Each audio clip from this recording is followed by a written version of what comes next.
For years, in the quiet woods of Michigan, a man lived a rather ordinary life. A life filled with family, friends, work, the day-to-day things you and I both know so well. But there was something else. Something he couldn't quite forget. You see, this man had seen something. Not in a movie, not in a dream, but with his own eyes. Something tall, something massive, something covered in hair. Is something that, if he told most people, would earn him laughter instead of belief. So he kept it quiet for a while. But that sighting, that sound, those moments when he knew he wasn't alone in the Michigan woods, they stayed with him. They nagged at him. Until one day he decided silence wasn't enough. Instead of hiding it away, he turned on a camera, he opened a microphone, and he began to talk. First a little, then a lot, about Bigfoot, about cryptids, about the paranormal, and about anyone else out there who had seen what the rest of the world said wasn't real. And do you know what happened? People listened. They listened because they too had stories. Stories of ghosts in their homes, lights in their skies, creatures in their backyards. People who were laughed at too, but with him, they weren't laughed at anymore. He became something else. A host, an interviewer, a storyteller. Now, he wasn't just a man who once saw a giant in the trees. 3 live shows a week. A podcast, Brunch with Bigfoot, and hundreds of videos, thousands of listeners. Thousands who no longer felt so alone. And when the lights go on in his Michigan studio, when the camera shines, another guest calls in from another corner of the world, he's no longer just a witness. He is the voice for all those who whisper, "I've seen it too." So today, when you hear a man from Michigan speaking boldly about Bigfoot, about UFOs, about ghosts, about mysteries the world isn't ready to explain, you remember that it all began not with fame, not with microphones, not with an audience, but with one man standing quietly in the woods, looking at something the world says doesn't exist. And now you know the beginning of the story. It belongs to a man known as Bigfoot Michigan Rob.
Yes, hello everybody. It's Bigfoot Michigan Rob. It's Friday night, and before I even get started, that's the second time that I use that new introduction, and I'm glad to see that the man that put that together for me, who casually pops in the chat room from time to time, a subscriber, the Unknown, put that together. Hats off to the Unknown. I can't take credit for that as much as I'd like to. Paul Harvey, the Unknown. Thank you so much for that, my friend. That's awesome. So those that are just coming on in, you got to watch the beginning of the show later because it's so cool. I love it. I love it. Thanks, buddy. So, yeah, it's Friday. And, you guys, I was doing Friday night shows, encounter shows for everybody for a while. I haven't done one. I checked it. It was about 9 weeks since I've done my last one on Friday. But of course, there's reasons behind all of that because I can only put out encounters that I get from folks, right? So all these stories that I share with you are people that they send in. And of course, if you do have an encounter story, you can send it in to me at bmr@gmail.com. Of course, it's down at the scroll on the bottom. So, yeah, so I'm starting to gain a few more. I've got a bunch in the queue, so you'll be seeing more of these shows. But again, I just don't put out random shows unless I have good stuff. Now, the ones that I do have, I usually use, if there's shorter ones, like 5 or 10 minutes, it's not enough to make up a show, right? But thank you for those. I appreciate those as well because I usually I might talk about them on the Saturday night show or maybe on the brunch show on Tuesday. So, but keep them sending in because I have 2 fantastic encounter stories that I received over the last 3 to 4 weeks, which I'm going to share in a moment. And thanks to everybody for coming in. Of course, hit that like button. You know, in 2 weeks, we have the Crossing Realms Conference, everybody. I can't wait. I'll be, gosh, I'll be glad to stop promoting the show. It's going to be a blast. It's in Richmond. I have the link for that. Ticket sales are good until the day of the conference. So check out Eventbrite and have a good time with us. So thanks for that. Don't forget the super chats are open. A great way to help support what we do around here. You, mateys, can become BMR Pirates. Join today, join the many, join the few, depending on your point of view. I appreciate that greatly. Thank you so much. Hit the like button, leave the comment after the show. And so, yeah, and thanks to Keith from Michigan. 5 new pirates. Keith starts it off with a bang. Mateys. Thanks to Keith from Michigan. 5 new pirates. Keith, I'll be getting in touch with you shortly as I got everything together. We just have to get our logistics together. You know what I'm talking about. So I'll be contacting you here within a few days. Thank you, Keith. You rock. You all rock. And before we get started, so I'll do a quick roll call. There's about 30 of you already in here. We've got Diane Boss, Mickey G, I don't know, scrolling down, the same people are talking. Of course, there's Keith, Kitty. Hi, Kitty. How are you? Hello, Val from Pennsylvania. Good to see you. Scrolling down, Genocide. Hi, Genocide. How are you? Great to have you in. Chris. Hi, Chris. Thanks for coming on in. Jason Finch, the Finchsters in the house. Of course, the unknown is here. Thanks to the unknown. Edward Bernard, thanks for coming on in. Let's see, scrolling further down. Well, there's more people in the chat room than speaking, but anyways, thanks to everybody for coming on in. When I do these hey, Joe Stewart, you just popped in. Good to see you. When I do these solo shows, I don't pay a lot of attention in the chat room. Mr. G Rides, how are you? Scott M, what's up, my good man? Good to see you. Yes, I've been to 2 Nicks, Scott. I used to go there quite frequently. Yes, I've been there many a time. Haven't been there in about 5 years. That's the one at Southfield and Van Born Road, Scotty, if I'm correct. So I think they have 3 locally. Stuff the Contractor, how you doing? So, yeah. So, again, thanks for coming in. So, like I said, I usually do these shows Fridays. I haven't done in about 8 to 9 weeks simply because I've not had any material. But I must tell you, tonight, I've got 2 emails sent to me that I've been mulling over, and I'm ready to put them out and talk about them and tell these stories tonight. Hello, Rags. Does a cat invasion count? Of course it does. Cats love me, Rags, for some reason. I have no reason why they love me so. But anyway, yeah. So I got a couple. The first one I'm going to do, when I get on with it, is about. It's similar to one that I did about 7 months ago. It's about a couple of friends that grew up together, and something very odd and strange happened. I like this because I always talk about data. You hear all these different stories and encounters. It doesn't matter if it's cryptids. It doesn't matter if it's the paranormal or ghosts or UFOs, aliens. All these things have a lot of commonalities. So when I get some of these stories, witness accounts that come in, I like the ones that match other ones to some extent.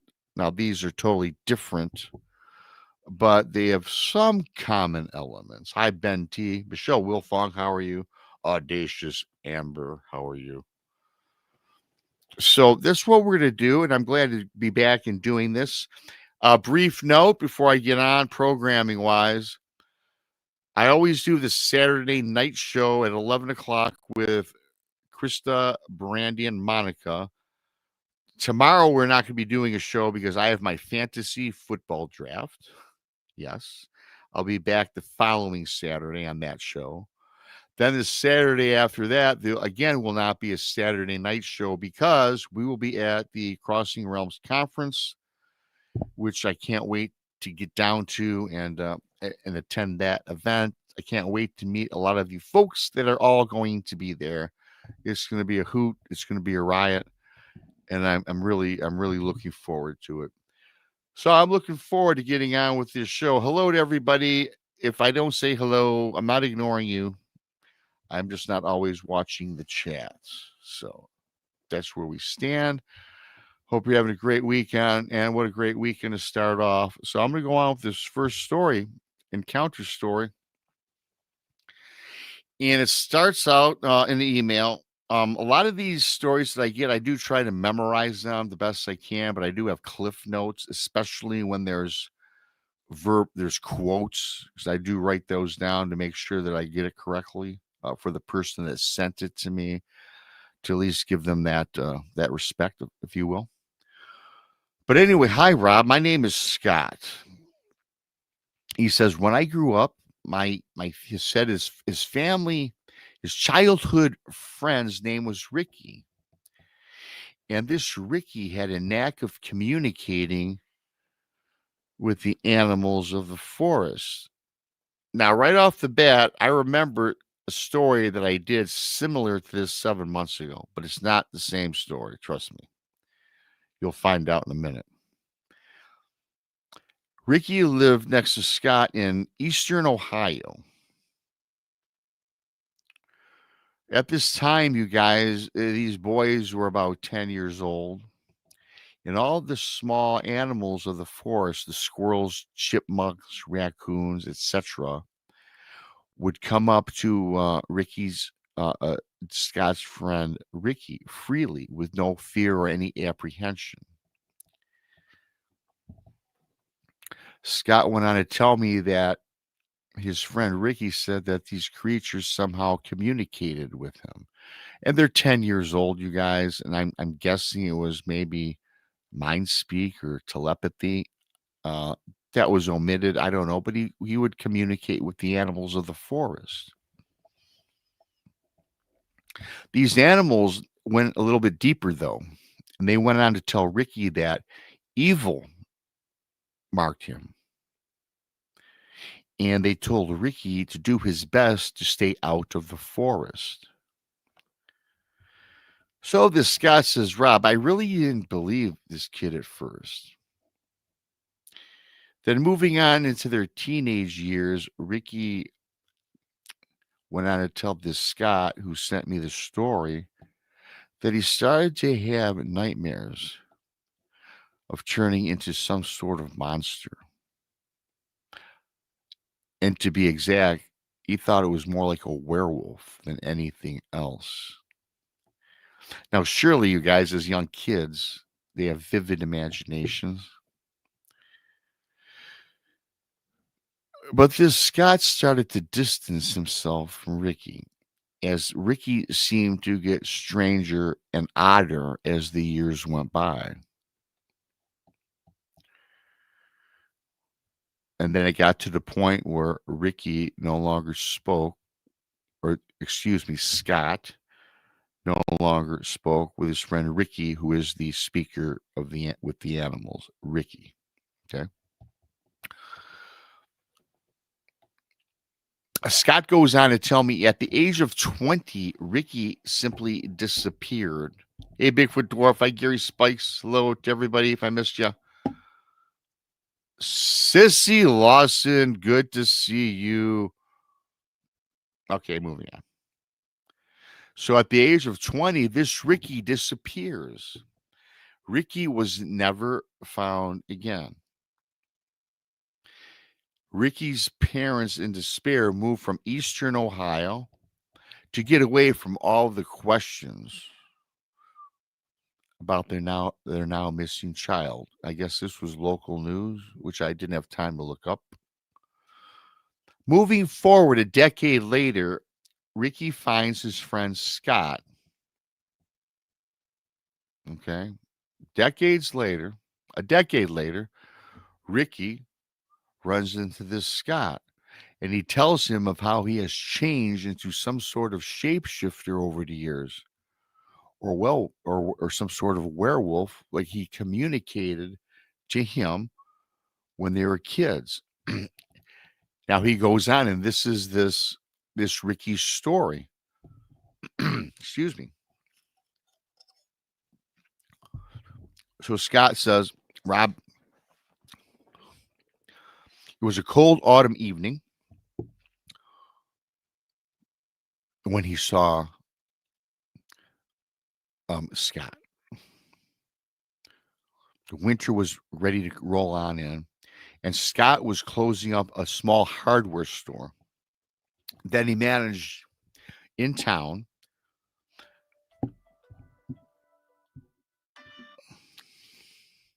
Sorry, damn phone went off. Scott was managing a small hardware store in town when he saw a shadow separating itself from the alley across the street. So at first he thought it was some sort of drifter.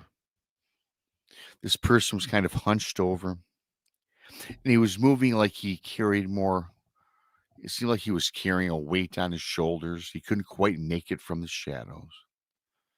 But then, as the light from the street lamp hit the face of this person, this drifter, Scott says he froze. And then Scott whispers out loud towards this shadow, this person, Ricky? In fact, it was Ricky. He says, Rob, he looked much older than I did by far. He goes, although we were exactly the same age. He says this Ricky's hair was long and wild, and it already had streaks of gray running through it. He says he remembers that his eyes were not brown like he had remembered, but on this night, he said that his eyes glowed like an amber gold. Kind of looked like an animal. So that's what this guy Scott's telling me in this email. But it was him. He knew for a fact it was his friend. Then all of a sudden, from the shadow, a voice echoes out, whispers out towards Scott, you shouldn't say my name out loud. And that was Ricky. And Scott says that he says this in a very low, ragged, almost like a growl.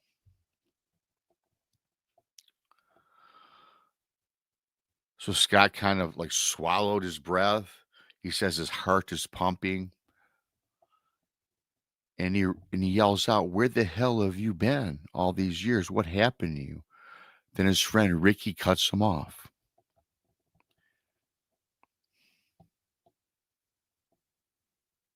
And this Ricky starts to approach him, but he's looking over his shoulder as though somebody was following him or watching him. He says, you know, my long lost friend, I can't stay very long, but I have to tell you the truth.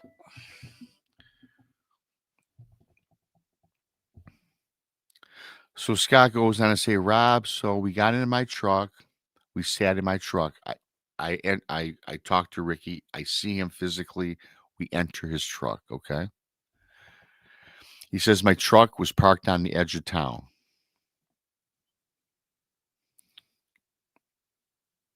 He said, Ricky stared at his hands when he's inside his buddy Scott's truck. He was just looking at his hands like they weren't his own hands, as he describes to me. He says that his friend Ricky's fingernails were thick, almost like claws. And he said his skin on his flesh of his face, they had these scars. And he says the scars looked like they were not like on the outside, like flesh scars, but he says, Rob, it's hard to describe, but it seems as though the scars came from inside his face. He goes, I know that sounds odd, Rob. It's this really the description that I can give you at this point. Then all of a sudden, I got to remember, I got to back up a little bit. As you all remember, or for those coming late, this Ricky and Scott, they were friends. And during their early childhood, around 10 years old, Ricky would tell Scott about speaking with the animals and about the evil in the woods that laid ahead for Ricky. So Ricky now starts speaking to his buddy Scott in the truck. And he says, Scott, the animals were right.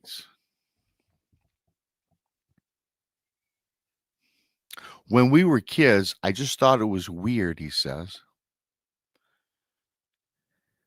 Something whispered into me by the woods. I couldn't figure it out as a young 10-year-old. But he says, Scott, it was more than this. Ricky told Scott that he felt that he was chosen. Chosen for what, he doesn't know. And he says it was not in a holy way, you guys. It was more like this Ricky, almost like his soul was claimed.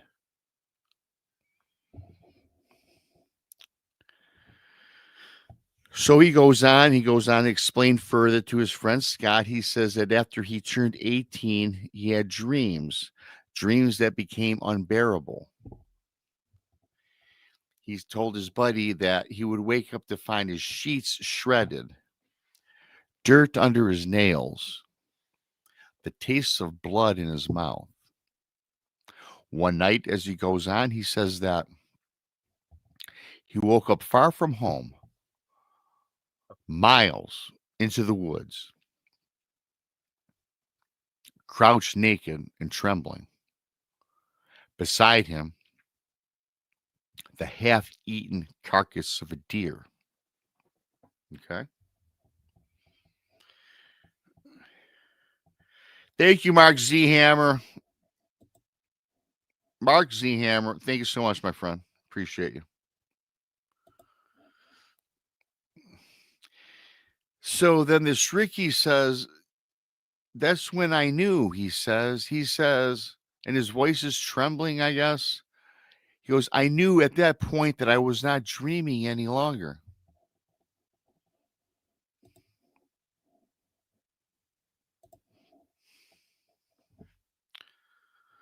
Ricky then ran away before anyone could find out.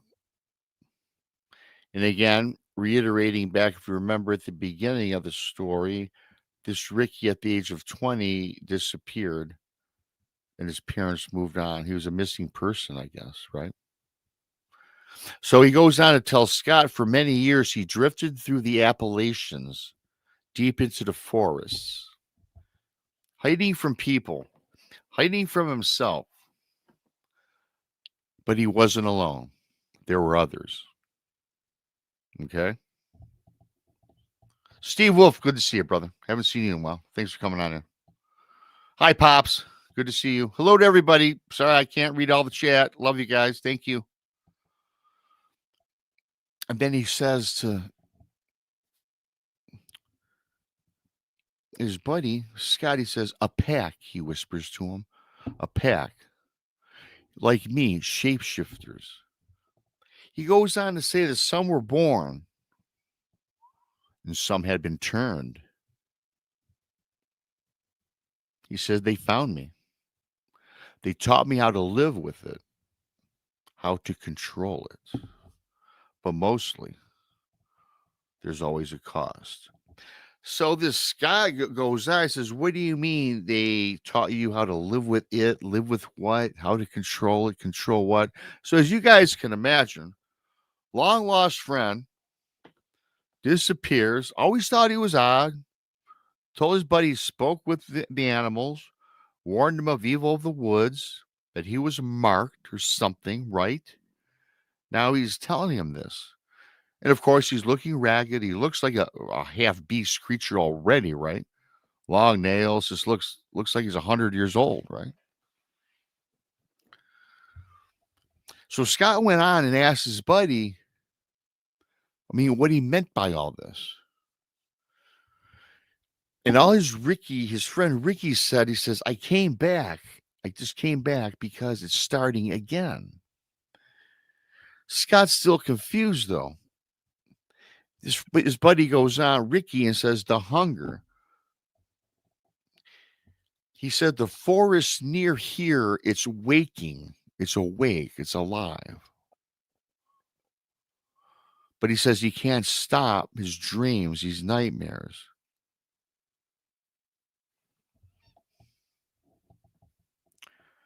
So Scott goes on and says, hey, Rob, in this email, right? The Ricky that I knew in childhood, he was gone. I could look into those amber eyes. He was gone. It's almost like he didn't have a soul. Yet his friend is yet Ricky, his buddy from 10 years old, is befriending him. He's pouring his heart out to him. It's almost like he's seeking help, right? And this Scott in the email tells me that my buddy was replaced by something half human and half wild. He couldn't put his finger on this. He says, yeah, Rob, but strange enough, beneath it all, he's still my friend. He says, Rob, we grew up, we were friends at the age of 10 years old. And I get that. A lot of us that have friends that are 10 that we met, a lot of us don't remember our childhood friends. Fortunately for me, a couple that I had at 10, 11, 12 are still my friends today, because you do get that bond as a young kid and you go through a lot of things together. And certainly what this Ricky was going through was certainly in need of a friend, right?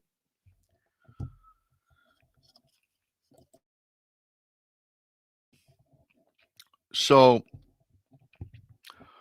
kind of foreshadowing as the story moves on, Ricky says to Scott that I need your help. And I guess his voice started breaking, and this young man, or I don't know how old he is at this point, 30s, 40s, I guess. He just kind of starts breaking, almost like crying. He says to his friend, he says, because when it comes, I might not be able to stop myself. It is very chilling, right? So this Scott goes on to tell me that he believed Ricky could fight it. He goes on to say, hey, man, Ricky, you can fight this. Of course, he hasn't known the guy in many years. What do you know about somebody at 10, 11, 12 years old, right? You're still growing. Our brain is not fully developed. But he's trying to be a friend and telling his buddy of his, you can fight this. He's trying to tell him, whatever you got, let's see a doctor. Maybe there's a cure for this, right? Whatever it is that's going on, maybe he needs mental help, a psychiatrist. I don't know. He says, the person I knew is, I can feel that the person that I know, as he's telling his friend, is somewhere inside you. It's got to be somewhere inside of you.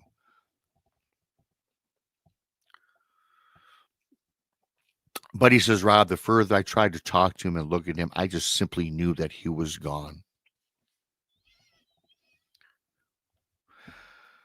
So they're still sitting in the truck, of course, as Ricky is telling Scott this tale about his life, what's been happening with him. His voice drops very low, very somber, and he goes on to say, when I was with the pack, they told me the truth. Okay. He says, we're not cursed. We're chosen by something much older than men. He says, my friend, it's something that lives in the dark roots of the forests.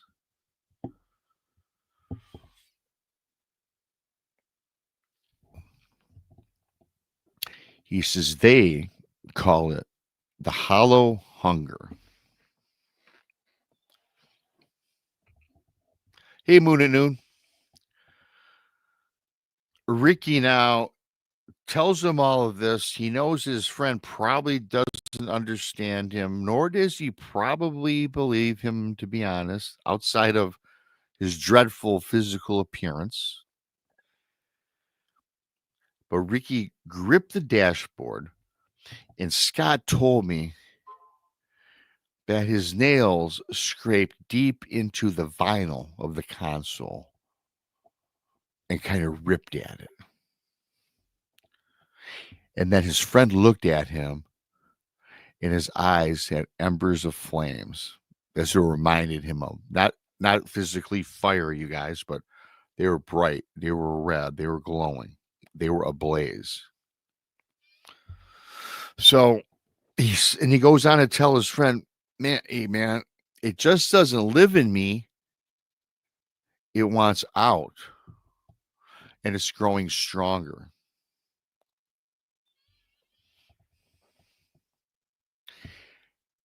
He says, Scott, I came back here because this is where it first touched me. Now, if you remember back from earlier in the story, this took place, they grew up in eastern Ohio, and then this Ricky took off and disappeared off the face of the earth somewhere out in the Appalachians, which I know the Appalachians are vast. But I guess he came back to actual eastern Ohio. Because as he says, this is the place where it first touched me. Scott says, Rob, I could hear the tremor, the fear in his voice. Hey, Gemini.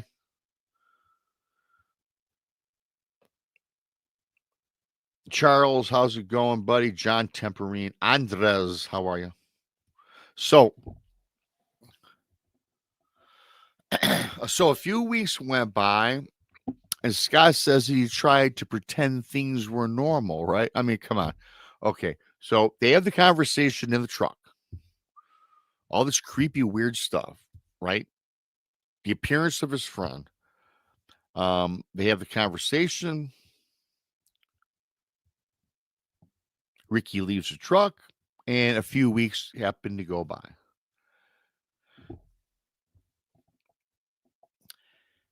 He did say, Rob, that Ricky did make mention to me that he did stay in an abandoned hunting cabin outside of town. And that they would meet. And then he said that, Rob, I actually would meet him there sometimes to check in on him.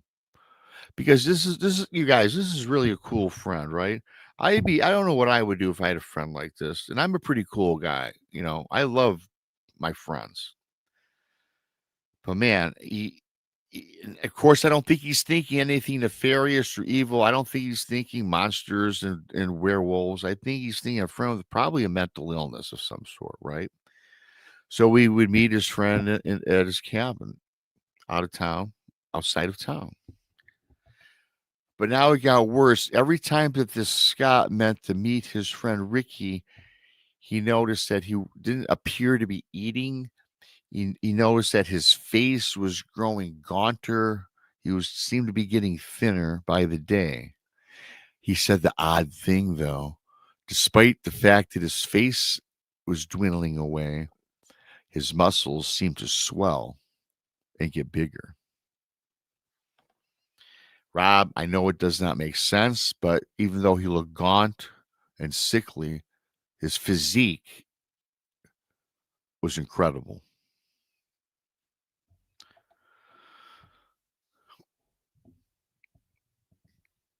Then after several months, now and now he says, again, now moving forward with the story, he goes on to tell me that, excuse me, guys, several months later, one night, Scott woke up at his home and saw his buddy Ricky standing in the yard. He says, Rob, Ricky was barefoot. He was shirtless. His chest was heaving. He said those eyes, Rob, he says they glowed golden in the darkness.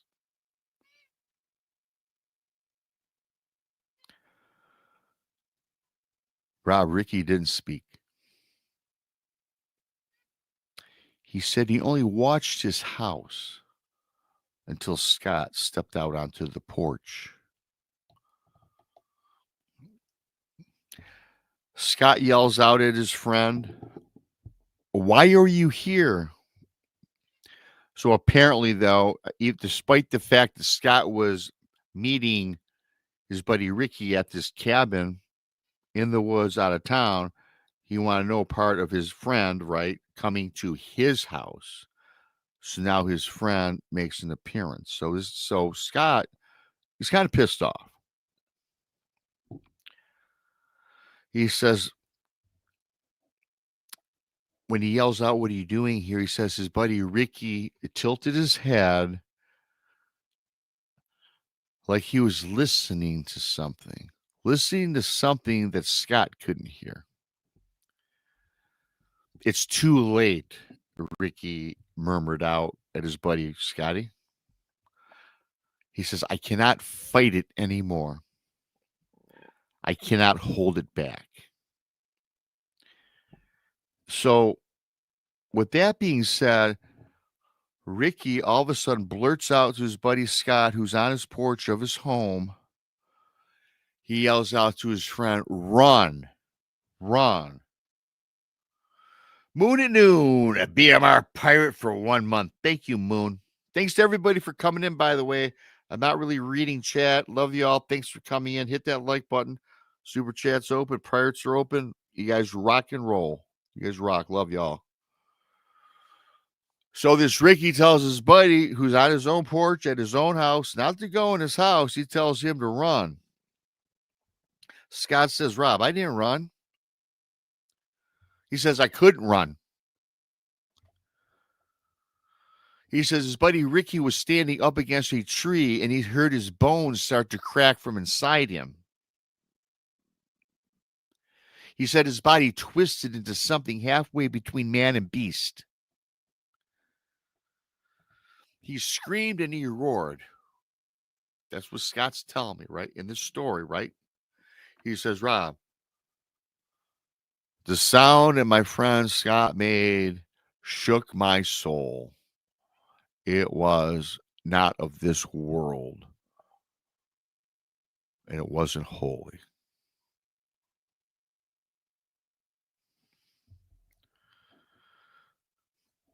He said, "What crouched in my yard wasn't Ricky anymore." He says, "I'm going to tell you right now, Rob, for a fact." He says, "Call me crazy, call me what you will." He tells me it was a werewolf. He says, in an odd way, it seemed like the forest seemed to claim him, take over him, transformed him.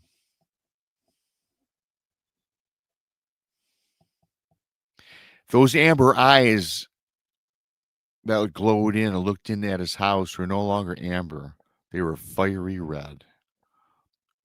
When the wolf-like beast, Ricky, peered in at him. Thank you, Moon at Noon. Moon at Noon, thank you so much.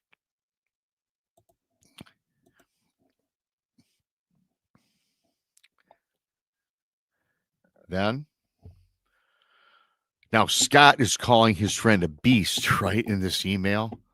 He says, then the beast that claimed my friend Ricky sped off into the night.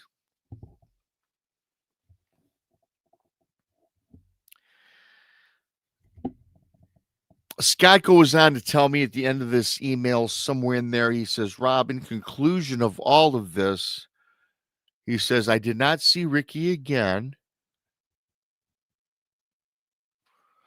And then he says, "I believe it's because he was fearful that he would kill him," basically, right? Which I got that vibe right away. He says, "However, though," thank you, Diane.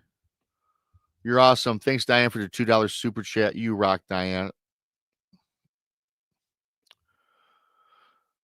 So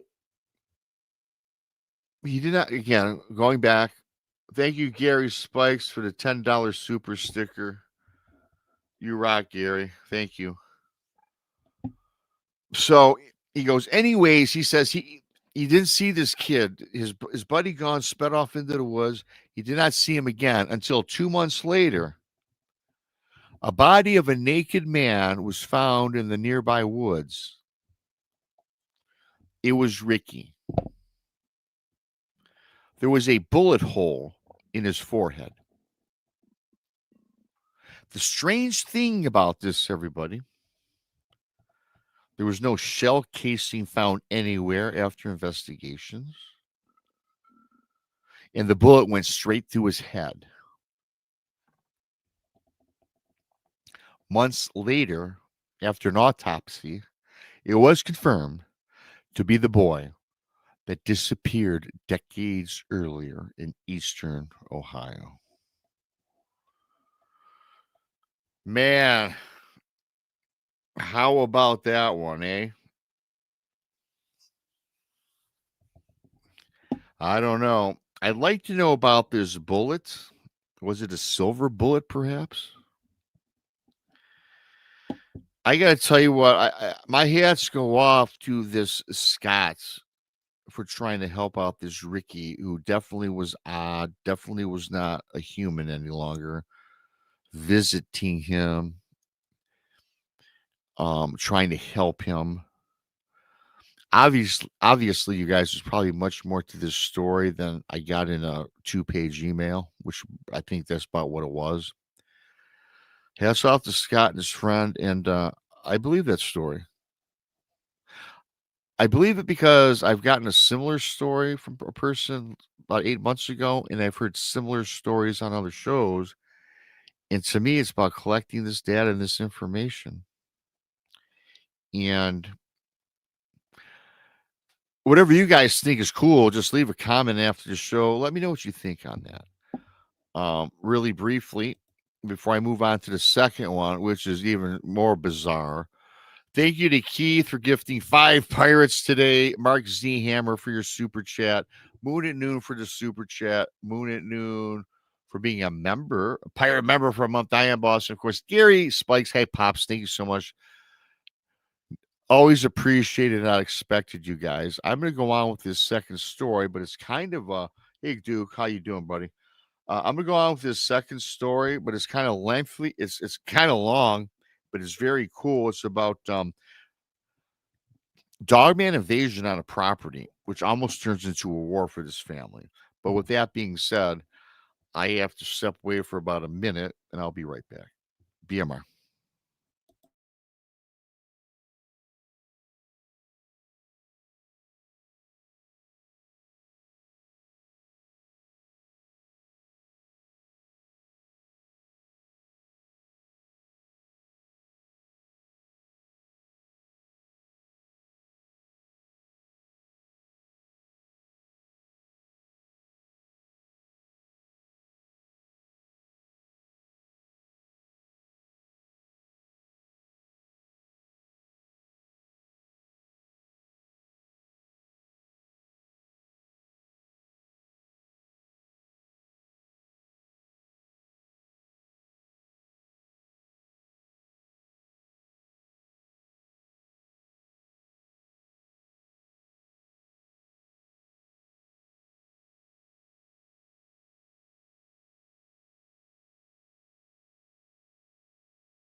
All right.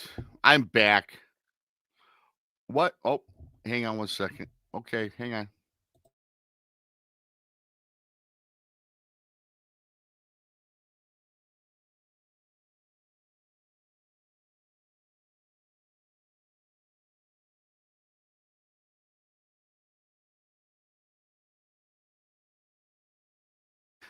All righty, I'm back. My mom is so cool. You guys all know I've talked about this ad nauseam. She moved in with me about 5 years ago. My poor mother fractured her foot a couple weeks ago, and she's in this walking boot. And yeah, I had to make some adjustments for her. I feel bad for her, and she feels bad bothering me when I'm doing a show because she knows I'm doing a show. But I love my mom. I'll do anything for her. So I hope you guys enjoyed that. Thanks for the super chats and everything, you guys rock. This next one, you guys, is it's something else. Leave a comment. Let me know what you think after the show. Don't forget, everybody, hit that like button. If you're new here, please subscribe to Bigfoot Michigan Rob on YouTube. I appreciate y'all for coming in. A lot of new people coming in. I see. Hi, Ivy. Hi to everybody. I don't really pay attention to chat when I do these shows solo. So thank you so much. So I'm gonna move on here. So this story I got some time back is very. I mean, it's. I gotta tell you what, you guys, it's kind of out there. And this email that I got was from. I always question emails that I get everybody just to be transparent. There wasn't a name attached to this. There was no name given to me in the email. It mentioned I watched your show and I decided to tell you this story. And the email was kind of like a weird one. It was like a couple letters. It was a couple digits. It was a couple like abstract, pound sign, question marks. So it was kind of odd. And I'm kind of leery to even open these up. I don't know if it's spam or a virus, right? But I opened it. I'm glad I did. Hey, Hellbent Halder, thanks for coming on in. Good to see you. And this is about the guy titled this email like the Dogman Wars and Invasions. So he goes on to tell me, Rob, you need to understand something before I begin. He says to me, he goes on, he says, this is not just about livestock being torn up or property being wrecked. He says, Rob, what I'm about to tell you is much deeper and much darker. He says it's about a war that began on my land. Okay. So I'm reading on. I'm like, okay, you got my attention. He says he lives directly in the heart of our country of the United States. He says he's far from the safety of towns and neighbors.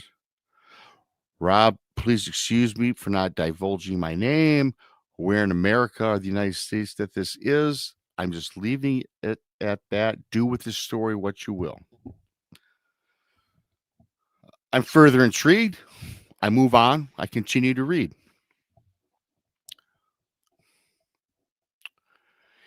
He said it started small at first.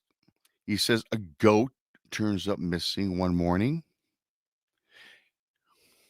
He says really kind of nothing all that unusual. He figured it was a coyote. Then later on, as he says, or her, whomever this is, it was two calves, but they were found mauled. He says, Rob, their throats were torn. And he says that their bodies were dragged half across his pasture. He says they were not clean kills. They were mutilations. He says, Rob, it was almost like something wanted to make a point. He says, Rob, then came the nights. Rob, you've never heard a sound like this. It was not the sound of wolves. It was not the sound of coyotes. It was deeper. It was sharper. It carried across the hills. And he says the odd thing, it almost had something human hidden in it. Thank you, Sean. He said it was like a scream that was stretched into a howl. He says, Rob, my wife locked the windows. My kids huddled, scared in their rooms. And he says, I sat in the darkness with a rifle across my knees each and every night, listening to the scratching along his siding, the thud of something heavy stepping across his porch. He says, Rob, I got this feeling whatever this is was testing us. Okay. He says, one morning I found claw marks up and down the barn doors of his property. He says the grooves, they were cut deep and they were much higher than any dog could reach or any wolf for that matter. He says his tools were scattered about his property. He says his chicken coop was smashed open. Feathers scattered all about the yard. Rob, my family, my wife, they want to leave. And frankly, I don't blame them, my man, or whomever you are. He said, man, Rob, truth be told, maybe I should have left. He says, Rob, it's my land. It's my land. He says, Rob, it was my father's land before me. He says, I'm not running. So I'm reading this and I'm like, okay, well, you are putting your wife and kids in jeopardy. You're putting them in peril. At least get them the hell out of there. That's what I'm kind of summating as I go through this. He says, I began to watch.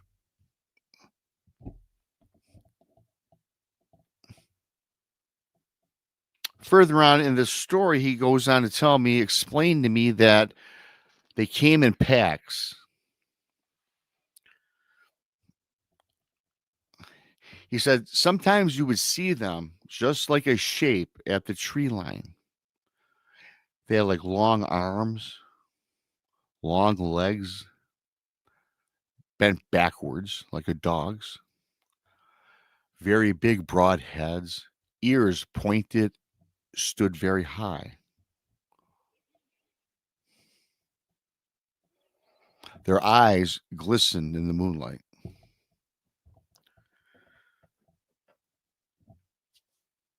He says, it seems like they were waiting for something. They were watching me.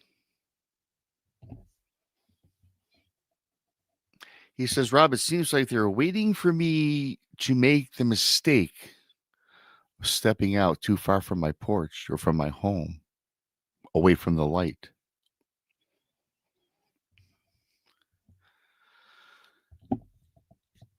Rob, if that's not chilling enough, he goes on, I got to tell you this, they grew bolder. Each night, closer and closer they approach. He says, Rob, they're circling the house, touching the walls, breathing against the glass. His youngest son swore, Dad, I think one of them pressed his face against his bedroom window. I didn't doubt my son, he says.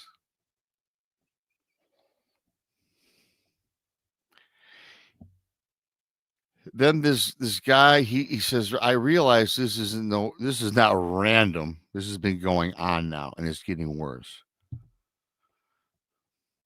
He says, I got this feeling, for whatever the reason, that this was maybe a part of maybe an invasion. He got this feeling that they just wanted his land. They wanted him gone. Okay. So he says, Rob, I made a choice. I made a choice. Now this guy's getting some smarts. Okay. As I mentioned earlier, I'm getting my family the hell out of there. Well, guess he explains later. He says he sent his family, his wife, over to his sister's place, about 3 counties up the road or wherever this place is, right? Okay. He said, me, Rob, I stayed. This is a stubborn guy, isn't he? He's protecting his land. He says, Rob, I gathered my guns.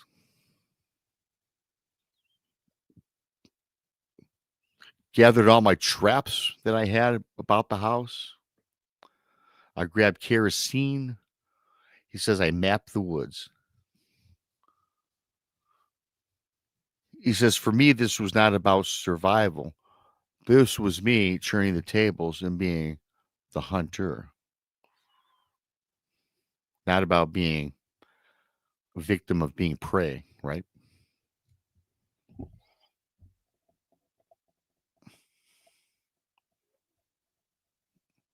He says, Rob, in a weird way, if I didn't take the time to decide to fight whatever this is, these things, and then he mentions finally in this email, these dogmen, he says, wouldn't stop until they had taken everything that I had.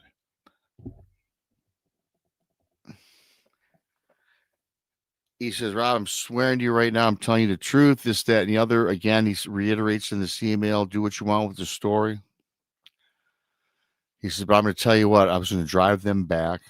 I was going to drive them back into their darkness.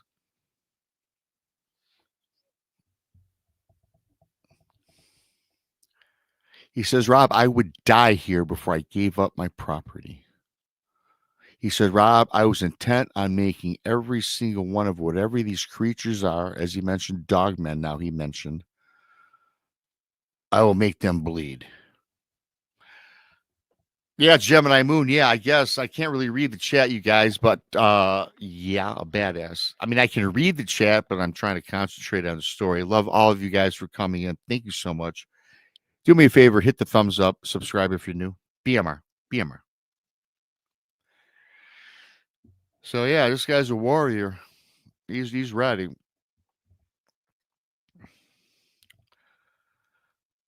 He goes, Rob, I'm going to tell you how a lot of this went down. He says, Rob, this isn't Hollywood. It's not Hollywood nonsense, he goes on to tell me. He says, this is not, trust me, Rob, this is not a tall spin, a truth. I'm getting nothing out of this. I know that. You don't know me. I don't want 15 minutes of fame. This is just my story. And he goes on. He said he started his hunt on a moonless night. The stars were ablaze, as he says. And he says the shadows of the trees were distinct. He says, Rob, frankly, I did not need the moon to see. He says, I brought my lanterns. I had fire. And I went ahead and I poured kerosene all along the outer line of his wood line. So when I'm reading this, you guys, okay, he's got kerosene and he's now drenching the wood line.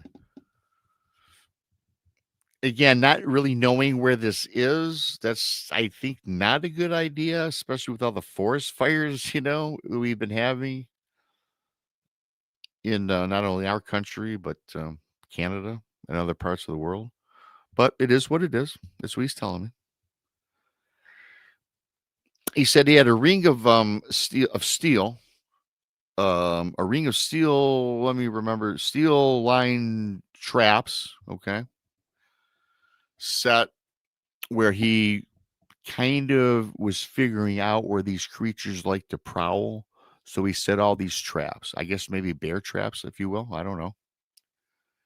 He said he had his father's shotgun. He said he had that slung across his back, and he had a 30-odd 6 resting in his hands, and he's waiting.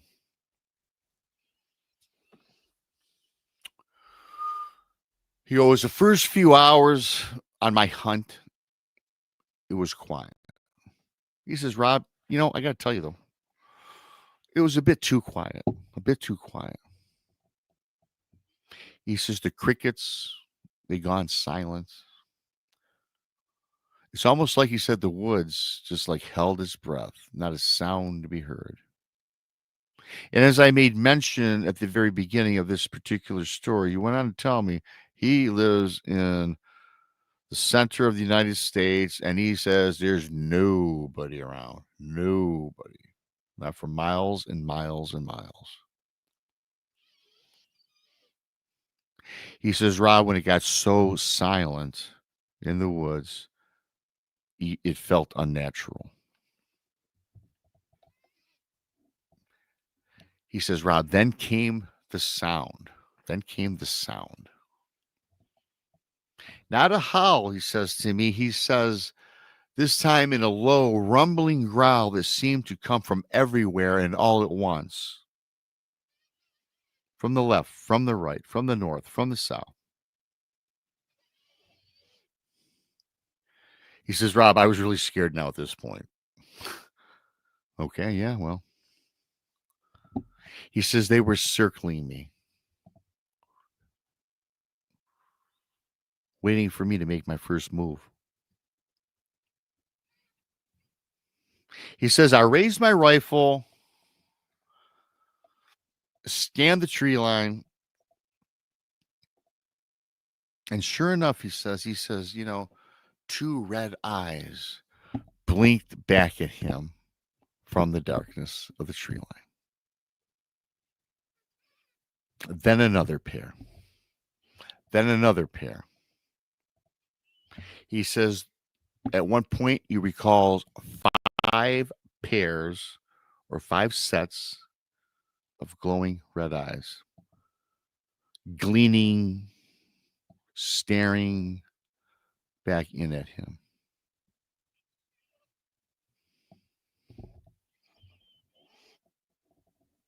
He says, Rob, they didn't charge, not yet. He says it seemed like they were playing with him.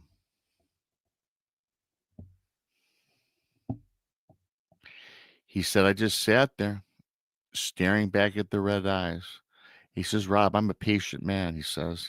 I waited until one or all of them broke cover. He says the first thing lunged out of the brush. He says it was 7 feet tall at least. His arms were swinging, he goes on to tell me. He goes, kind of like an ape would swing its arms. But he noticed glistening claws that kind of, as they swing back and forth, touched the ground, tore up the ground as they raced towards this guy.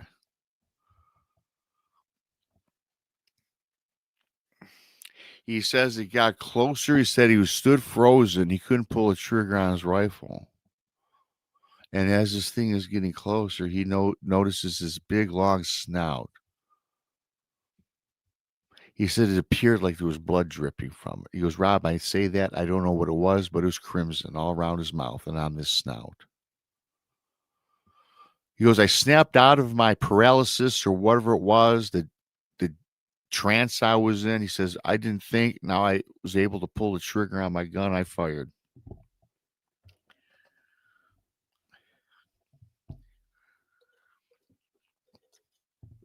He says, Rob, I remember this, the beast, whatever this is. He said Dogman earlier. I'm guessing Dogman, right? I think it's obvious. He says he hit this thing. It says it staggered. It didn't fall. He says it howled out. He says, but this piercing howl, it was so shrilling that he could hear the windows in back of his house rattle.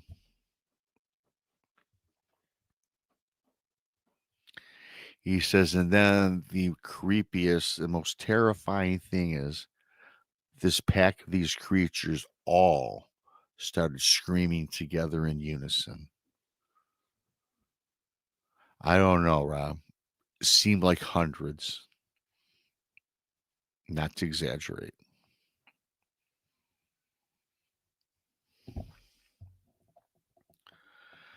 Rob, he said the fight was on.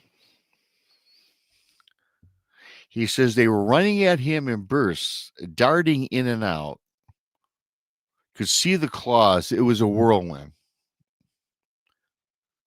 He says he recalls one slamming into his fence, and it snapped a post clean in half. He says another one, he says, spraying at him.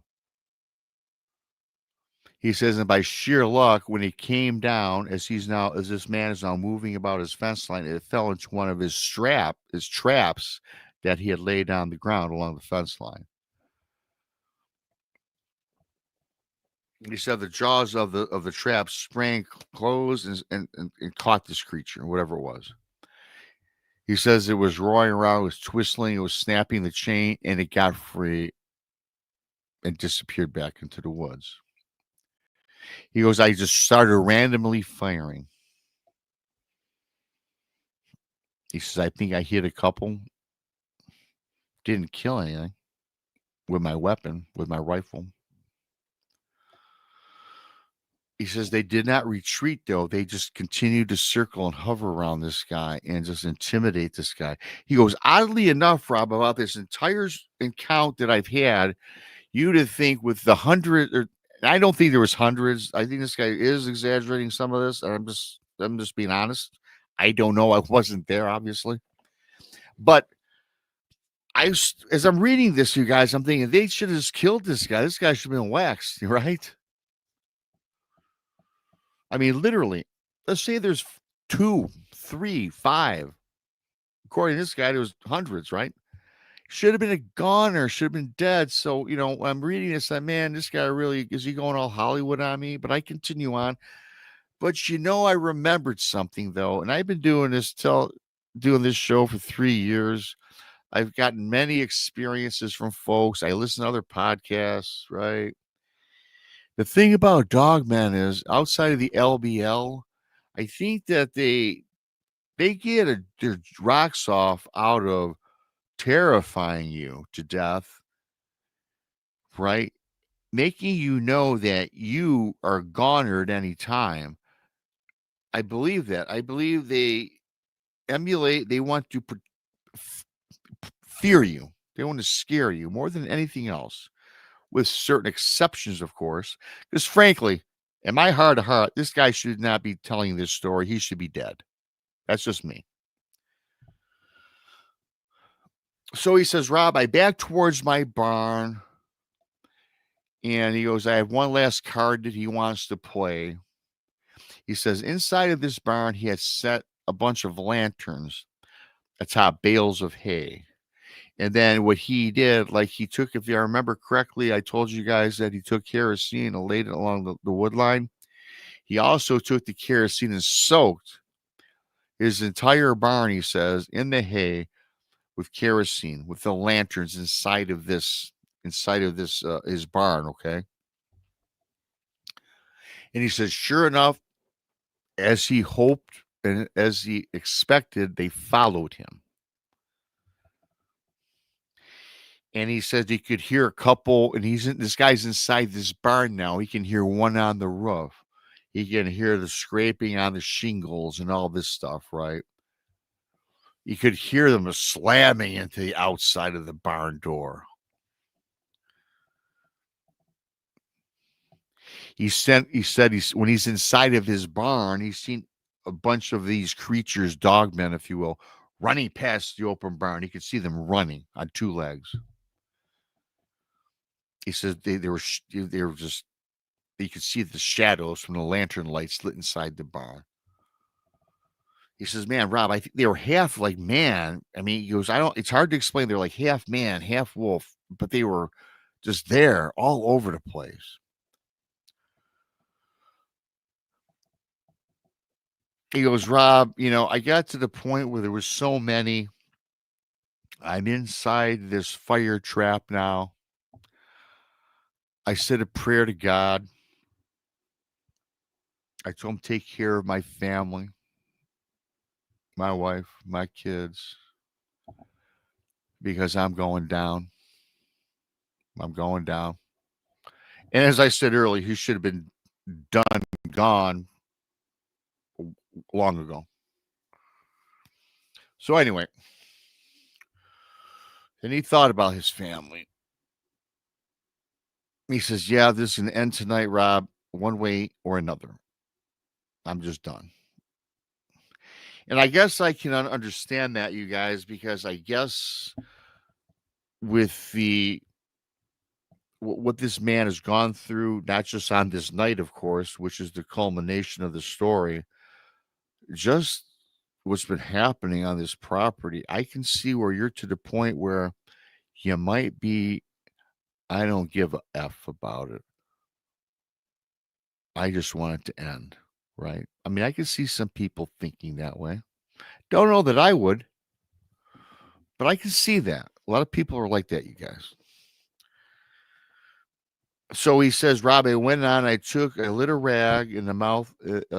He took a rag, he put it in a bottle, I guess, of kerosene, lit the rag, I guess. He said, Rob, I said a prayer. And he said, I hurled this bottle of flame into the hay. He says the fire caught very fast, racing along the boards of the barn, climbing up the rafters.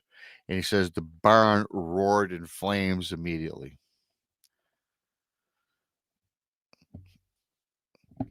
He says these creatures, the howls was furious, out of control. It was so loud he could feel the ground shake beneath his feet. He says, I took what was left of the ammo in my rifle and started firing. I don't know if I hit anything, he says, this, that, or the other. I just was firing my gun. I figured that I was going to meet my maker soon. The fire blazed, he says. And then he heard these howls and these screeches turn into screams, almost like human being screams. And he says, in the air, it was odd, he said. What I smelt wasn't that of burning fur, but it felt odd, like it smelled almost like burning flesh. Now, Rob, trust me, I really don't know what burning flesh is, he says, but it was the oddest smell. Only because I know, Rob, what burning fur smells like. Rob, my barn, I got out of my barn, it burnt down to ash.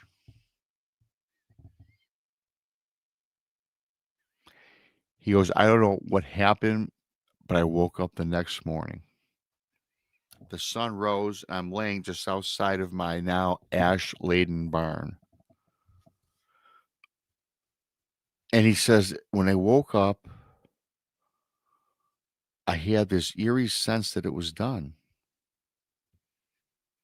He goes, I went and rummaged through the ashes. I'm looking for bones. I'm looking for remnants of these things, whatever it is. He goes, if I didn't spend 24, 28, 30 hours going through every piece of ash and everything around the barn, everything along the tree line, Rob, I did not produce a single fragment of a bone, not a skull, no evidence whatsoever of what took place that night.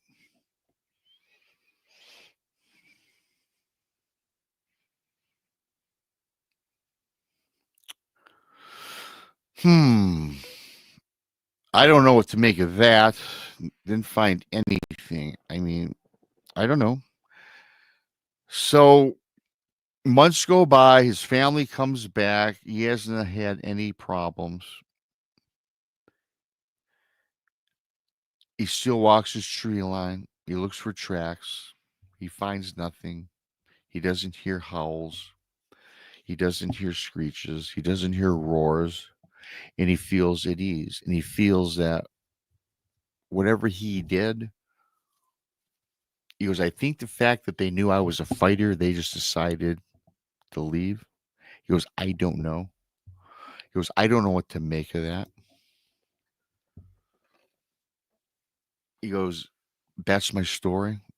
Do what you want with it, he says. Believe me or not, I'm not getting anything out of this. What y'all think about that one, you guys? Later on, leave a comment. I don't know what to think of that. I just think it's crazy this guy wasn't eradicated by these things long ago and during this fight. Pretty crazy. Did it happen? Hey, you guys, I don't know. I get the story. I tell it to you. But I tell you this, I've never walked in anybody's shoes. No one walked, I tell my story about my encounter, whether you believe that or not. That's up to the person, right? Gotta have an open mind. If anything, it was a fantastic story, encounter. Again, I don't judge anybody. You send me a story, 90% of the time, I'm going to tell your story, right? That's what I do on my show. Try to be open, try to be honest. We just don't know. I'll guarantee you this. We all know if you're sitting in this chat room, if you're a follower of this channel, you believe in Dogman, you believe in werewolves, you believe in aliens, you believe in Bigfoot, you believe in the strange. We all embrace the weird. I hope you like that. Thank you for coming in. If you're new here, please subscribe to my channel. Really, very briefly, I want to thank once again for some folks. Keith donated 5 pirate memberships. Thank you to Keith. Mark Zhammer, $3 donation. Moon at Noon has been a pirate for a month. Thank you to Moon at Noon for also your contribution. Diane Boss for your contribution. Gary Spikes, hi Pops, thank you so much. Sean Hertel for your contribution. I think that covers everybody that I can see here for that. You guys, of course, when you donate, never expected, but always appreciated.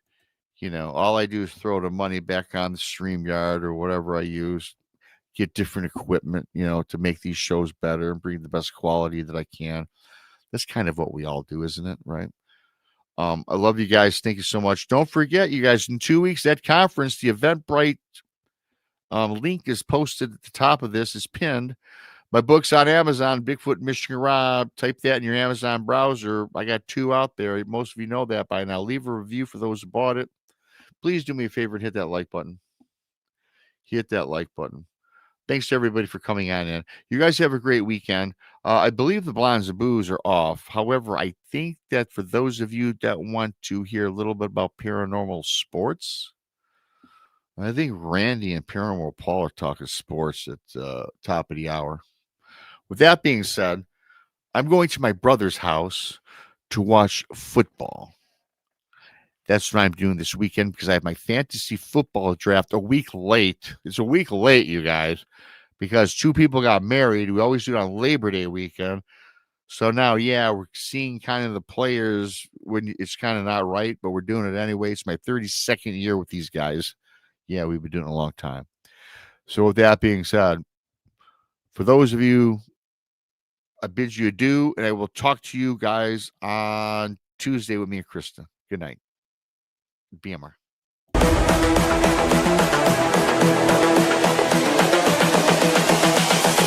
This is the future.